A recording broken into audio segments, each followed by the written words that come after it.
హేగేసాలో ప్రతి మనిషికి శత్రువులు ఉంటారు, ప్రతి మనిషికి బాధలు ఉంటాయి. కానీ ఈ శత్రువులు కానీ బాధలు కానీ ప్రతిదీ మనం కొనుక్కున్నదా అంటే వాంటెడ్ తీసుకొచ్చుకున్నది కావు కదా. సో మనం తీసుకునే నిర్ణయాలే వీటికి కారణం. ఇంకా మీరు రియలైజ్ కాకపోతే మిమ్మల్ని ఎవరూ మార్చలేరు.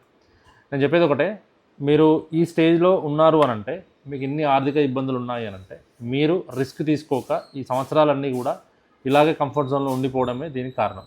మీరు పుట్టిన డేట్లో ఎంతోమంది కోటీశ్వరులు పుట్టుండొచ్చు. మీరు పుట్టిన డేట్లో మీకు చుట్టూ కూడా చాలామంది మీ ఏజ్ గ్రూప్ వాళ్ళు సక్సెస్ అయ్యి కార్లలో తిరుగుతూ మంచి లైఫ్ లీడ్ చేస్తున్న వాళ్ళు ఉండొచ్చు. మీరు అక్కడనే ఇంకా 9 to 6 జాబ్లు ఉన్నాయి, ఎవరి కిందో పని చేస్తూ మేనేజర్ కింద తిట్లు తినుకుంటూ, పిల్లలకి ప్రాపర్ ఎడ్యుకేషన్ ఇవ్వలేక, పిల్లలకి అనుకున్నది మనం రీచ్ ఇవ్వలేక, ఒక ఇల్లు కొనుక్కునే స్థాయిలో లేక, మన డ్రీమ్స్ ఎందుకు ఫుల్ఫిల్ చేసుకోకుండా అట్లనే ఉండిపోవాలి. నా మాటిని మీరు మీ ఖాళీ టైం మాత్రం వృధా చేయొచ్చు, వృధా చేయొద్దు. ఏదో ఒక స్కిల్ మాత్రం కంపల్సరీ ఫోకస్ చేయండి. మీరు ఇంకా నమ్మట్లేదా? ఒక స్టేజ్లో డబ్బులు ఉంటే, తాతల ఆస్తులు ఉంటేనే సక్సెస్ అయ్యేవాళ్ళు. ఇప్పుడున్న స్టేజ్లో ఏంటంటే చిన్న పిల్లలు 20 years 19 years కూడా మిలియనీర్స్గా పోతున్నారు. ఎందుకంటే వాళ్ళు స్మార్ట్ ఫోన్తోనే డిజిటల్ స్కిల్స్ చాలా నేర్చుకుంటున్నారు. సో మనం ఏంటంటే వీటిని అడాప్ట్ చేసుకోం. మన బాడీ కానీ మన మైండ్ కానీ వీటికి యాక్సెప్ట్ చేయదు. దాంతోపాటు మన చుట్టూ ఉన్న ఎవరైతే జనాలు ఉంటారో ఇది ఫేక్లే, అది వర్కౌట్ అవ్వదులే అనే ఈ నెగిటివ్ కాంట్రవర్సీ, నెగిటివ్ థింగ్సే మనం చాలా పాతాళానికి తప్పిస్తాయి.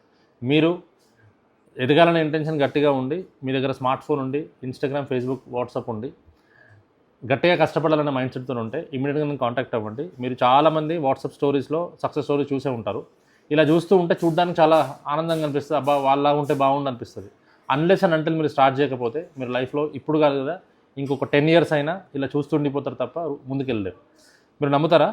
ఎక్కడో యూపీలో ఒక అబ్బాయి జిమ్ చేస్తూ ఎవరినో ఇమిటేట్ చేయడానికి ట్రై చేసి, అంటే ఎవరో యూఎస్, నేను అది పెడతాను నెక్స్ట్ స్టోరీలో, యూఎస్లో ఉన్న ఒక బాడీ బిల్డర్ని ఇమిటేట్ చేయాలంటే అతనిలాగే ఇమిటేట్ చేస్తూ వీడియోస్ పెడుతూ అతను ట్యాగ్ చేయడం వల్ల ఆ యూఎస్లో ఉన్న బాడీ బిల్డర్ ఏం చెప్పాడనంటే, ఈ పర్టికులర్ ఈ అబ్బాయి చేసి నన్ను ఇమిటేట్ చేస్తున్నాడు కదా, ఈ వ్యూస్లో నాకు ఇన్ని మిలియన్స్ ఆఫ్ వ్యూస్ వస్తాయి, నేను ఇండియా వచ్చి అతను ఫోటో దిగి అతనికి ఇల్లు కొనిస్తాను, కారు కొనిస్తాడని ప్రామిస్ చేయడం జరిగింది.